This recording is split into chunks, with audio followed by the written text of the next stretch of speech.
देश की दलित सियासत में एक बड़ा मोड़ देखने को मिल सकता है और इस बार भी इसके केंद्र में है उत्तर प्रदेश, वही यूपी जिसने हमेशा से दिल्ली की गद्दी तक सियासत की नई परिभाषा गढ़ा है। मायावती के लंबे समय तक दलित राजनीति की सबसे मजबूत आवाज रहने के बाद और हाल के बरसों में चंद्रशेखर रावण के आक्रामक उभार के बाद अब एक नई चुनौती खड़ी हो रही है और वो चुनौती है एक युवा पढ़ी लिखी दलित लड़की रोहिणी के रूप में। जी हां, हम उसी रोहिणी की बात कर रहे हैं जिन्होंने नगीना सांसद और भीम आर्मी चीफ चंद्रशेखर रावण पर यौन उत्पीड़न के गंभीर आरोप लगाए हैं और अब खुले तौर पर सियासत में उतरने का इशारा कर दिया है। रोहिणी की यह एंट्री सिर्फ एक व्यक्तिगत लड़ाई नहीं है, बल्कि यूपी की दलित सियासत में संभावित बड़े बदलाव का संकेत है। जिस तरह चंद्रशेखर ने हाल के सालों में दलित मुद्दों को आक्रामक अंदाज में उठाकर मायावती के बाद की खाली होती जगह को भरने की कोशिश की, उसी तरह रोहिणी भी दलित समाज, खासकर वाल्मीकि समाज की अगुवाई के लिए खुद को मजबूत विकल्प के तौर पर पेश कर रही है। यह बदलाव सिर्फ चंद्रशेखर के लिए चुनौती नहीं है, बल्कि दलित राजनीति के पूरे समीकरण को पलट देने वाला हो सकता है। अगर रोहिणी अपनी लड़ाई और मुद्दों के दम पर दलित युवाओं और महिलाओं के बीच जगह बनाने में सफल होती हैं, तो वे न सिर्फ मायावती की जगह एक नया चेहरा बन सकती है, बल्कि चंद्रशेखर को भी सीधी टक्कर देने की स्थिति में आ जाएंगी। नमस्कार, कैपिटल टीवी उत्तर प्रदेश के स्पेशल शो थर्ड आई में आपका स्वागत है। मैं हूं नवेंदु। आज बात करेंगे Bhim army chief, Azad Samaj party Kashiram के संस्थापक और नगीना सांसद चंद्रशेखर पर यौन उत्पीड़न के गंभीर आरोप लगाने वाली रोहिणी घावरी के पॉलिटिकल डेब्यू और चंद्रशेखर रावण की खिसकती जमीन को लेकर। रोहिणी घावरी करेंगी सियासत में एंट्री, चंद्रशेखर के अच्छे दिनों पर लगेगा ग्रहण। मायावती के बाद रोहिणी बनेगी दलित चेहरा, देश की सियासत में होने वाला है बड़ा परिवर्तन। आप सोच रहे होंगे कि हम रोहिणी और सियासत को इतनी मजबूती से क्यों जोड़ रहे हैं, तो इसके लिए आपको रोहिणी घावरी की बातें सुननी होगी। जरा ध्यान से सुनिए। हम लोगों को जोड़ रहे हैं, हम सोच रहे हैं कि ठीक है ज्यादा लोगों की मदद, क्योंकि राजनीति में आपने देखा हमारा क्या हाल है। हमारा राष्ट्रीय नेतृत्व एक भी नहीं है भारत में। अगर आप बोलोगे एक नेता का नाम बता दो आप राष्ट्रीय स्तर पर, हाँ हो सकता है पंजाब में होंगे, हो सकता है इंडिविजुअल मध्य प्रदेश में होंगे। हम राजनीति में पीछे, हम एजुकेशन में पीछे, तो अब इसको चेंज लेकर कैसे आए। हमारा सम्मान, हम वाल्मीकि जी को फॉलो करते हैं, वाल्मीकि जी के हाथ में कलम है, हमें वही देखना है बस, और उस पे हमें काम करना है, हमें संगठित होना है, हमें अपनी समाज की, अपनी कौम की तरक्की के ऊपर फोकस करना है। लेकिन हम लोग भ्रमित हैं, कहीं ना कहीं अलग है। उसको संगठित करके अब हम लोगों को अपने समाज की तरक्की के लिए काम करना है। इसीलिए हमने फाउंडेशन बनाया, एक एनजीओ रजिस्टर किया। मैं चाहती हूँ कि आप सब भी हमारे फाउंडेशन से जुड़े। हम कुछ नहीं, एक एक पाउंड की मदद करें बस, और कुछ नहीं चाहिए आप लोगों से। लेकिन ये एक पाउंड अगर 1 करोड़ लोगों ने दिया और देश के 1 करोड़ लोग अगर भारत के और अंतर्राष्ट्रीय स्तर पे जुड़े, तो आप कल्पना कीजिए कि बिना किसी नेता के आगे हाथ फैलाए हमने कितने बच्चों की मदद कर देना है, हमने कितने परिवारों की मदद कर देना है। एक जो रिजल्ट हम देखना चाहते हैं कम्युनिटी में कि ये होना चाहिए, इतने कलेक्टर होना चाहिए, इतने डॉक्टर होना चाहिए, इतने हमारे इंजीनियर होना चाहिए, जो हम गर्व करें कि हमारे बच्चे पढ़ रहे हैं। वो कैसे होंगे? एजुकेशन से। और कैसे होंगे? हम लोगों के सबके साथ से। सुना आपने कैसे रोहिणी समाज में दलित और खासकर वाल्मीकि हिस्सेदारी की बात कर रही है। उनकी बातें पूरी तरह से सियासी हैं। वो एनजीओ के नाम पर फंडिंग की भी बात कर रही है और सियासत में एंट्री से पहले फंडिंग कितनी जरूरी होती है, कितना महत्वपूर्ण होता है, ये आप लोग भी बेहतर समझते होंगे। आगे सुनिए रोहिणी ने और क्या कहा। राजनीति में तो हम पीछे कि हम किसी नेता के ऊपर डिपेंड, भविष्य में हमें नेता भी बनाने हैं, हमारे लोग जाने चाहिए। क्यों नहीं जाएंगे हमारे लोग संसद में? क्यों नहीं हमारा मुख्यमंत्री बन सकता? क्यों नहीं हमारा प्रधानमंत्री बन सकता? जब सबको मिला इतने सालों में मौका, तो हमें क्यों नहीं मिल सकता? हम इस पे बात क्यों नहीं करते? हम क्यों नहीं इस पे फोकस होकर काम करते हैं? जब हम संगठित होंगे, जब हम इस बारे में सोचेंगे, तो चेंजेस आएंगे। और बदलाव, परिवर्तन किसी एक के प्रयास से नहीं आता, सामूहिक प्रयास से आता है। आप सबको रोटी बनानी है नीचे, तो एक अकेला व्यक्ति लंगर का अरेंजमेंट नहीं कर सकता, इस प्रोग्राम का अरेंजमेंट नहीं कर सकता।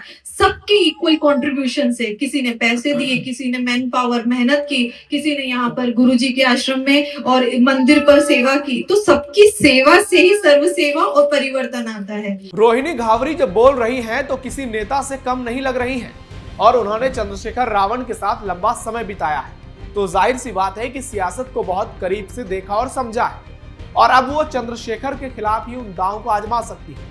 वो आज स्विट्जरलैंड से इतनी बड़ी बड़ी बातें कर रही हैं। सोचिए, जब वो भारत आकर जमीन पर सियासत करेंगी तो दलित समाज उनको हल्के में नहीं लेगा, क्योंकि जिस तरह से रोहिणी अपनी बातें कर रही है, दलितों की आवाज बन रही है, दलित समाज के मुद्दों पर जोर दे रही है, लगता है कि एक परिपक्व नेता बोल रहा है जिसका सियासत में अच्छा खासा अनुभव है। सुनिए। एक अपनी समाज का दर्द है, इसीलिए देखो स्विट्जरलैंड से कई लोग वेकेशंस पे जाकर एंजॉय कर रहे हैं। मैं इंडिया गई 3 महीने अपनी पीएचडी की डिग्री लेकर, काफी लोगों ने मुझे बहुत सम्मानित किया, अलग अलग जगह पे 7 अलग अलग राज्यों में गई, वहां पर मैं अपने लोगों के बीच बैठी, बस गरीब हो अमीर हो सबके, मैं उस वस्तु स्थिति को समझना चाहती हूँ कि चेंज कैसे लेकर आए, कैसे हमारे लोग, आज भी हमारे लोग ना मसीहा मान लेते हैं किसी को, वो करेगा कुछ नहीं लेकिन हम पीछे भाग रहे हैं। हर किसी ने हमको बस भीड़ का हिस्सा बना के रखा है। जब नेतृत्व की बारी आती है, जब कुर्सी की बारी आती है, तो वाल्मीकि समाज का व्यक्ति नहीं दिखना चाहिए, वहां हम नहीं है,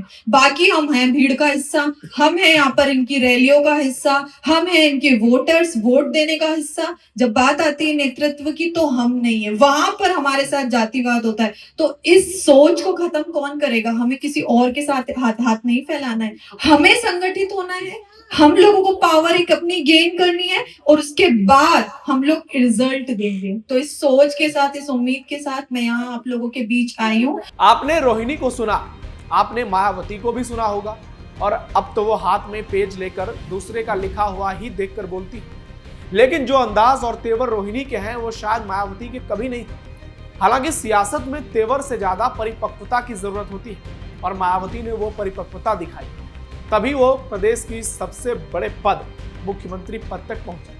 लेकिन जो लड़की यूनाइटेड नेशंस में भारत का परचम लहरा चुकी है, वो आने वाले समय में मायावती से बड़ा सियासी चेहरा नहीं बन पाएंगी, इस बात की संभावना कम है। क्योंकि मायावती को लेकर तो ये तक कहा जाता था कि वो अपने कॉलेज की बैक बेंचर्स थी और रोहिणी यहाँ फ्रंट से लीड करती हुई दिख रही है।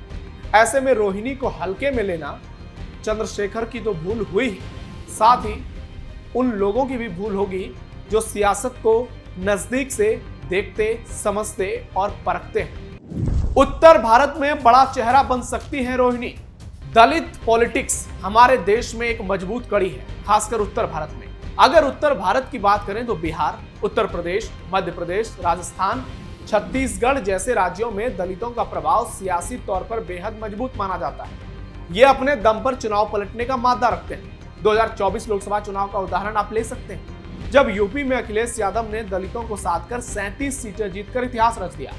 बीजेपी 32 सीटों पर सिमट गई और चंद्रशेखर रावण भी पहली बार सांसद बन गए। नगीना से वो लोकसभा सांसद चुने गए। दलित और आदिवासी सामाजिक आर्थिक रूप से भले ही कमजोर माने जाते हैं, लेकिन उनकी सियासी हैसियत बहुत बड़ी है और इतनी है कि देश का कोई भी सियासी दल उनको नजरअंदाज नहीं कर सकता। यूपी में तो लोकसभा की 17 और विधानसभा की 86 सीटें आरक्षित हैं और यही हाल तमाम राज्यों का है। यूपी से लेकर बात महाराष्ट्र तक की करनी होगी, क्योंकि 2024 के लोकसभा चुनाव में उत्तर भारत से लेकर महाराष्ट्र तक दलितों ने बीजेपी को झटका दिया था। दलितों का बड़ा तबका इंडी गठबंधन के साथ गया था। ऐसे में दलित वोट बेहद अहम है, निर्णायक है।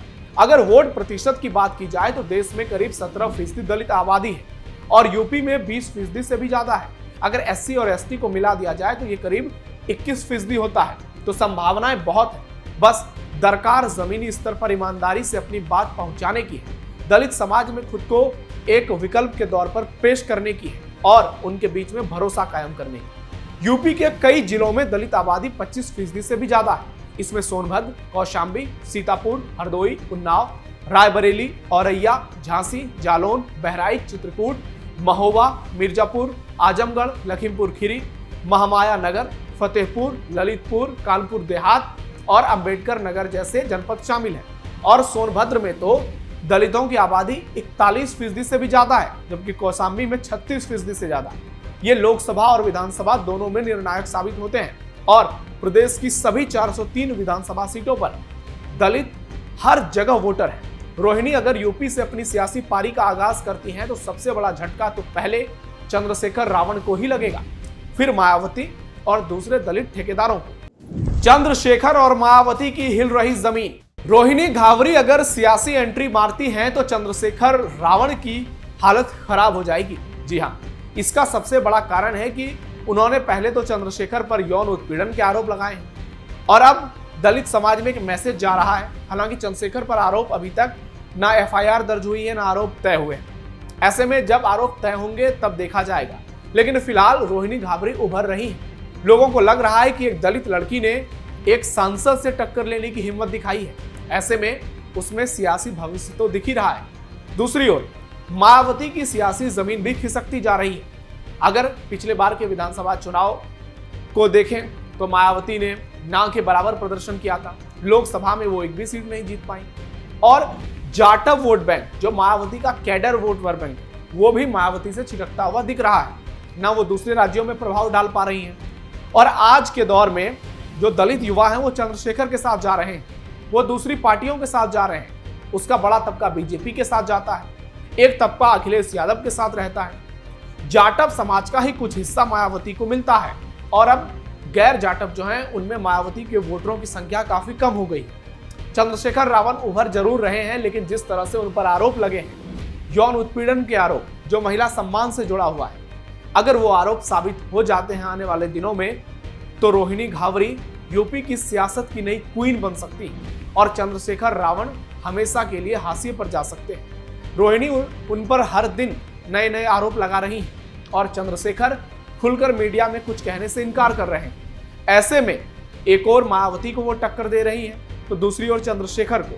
और जब रोहिणी फाइनली सियासत में आ जाएंगी और जब खुले मंच से वो हुंकार भरेंगी तो चंद्रशेखर रावण और मायावती की पूरी जमीन खिसक जाएगी। इस बात की संभावना बहुत ज्यादा है क्योंकि आज के दौर में ऐसी बहुत कम दलित नेता उभर कर सामने आई है, खासकर महिलाएं जिनका दलित समाज पर बड़ा प्रभाव है।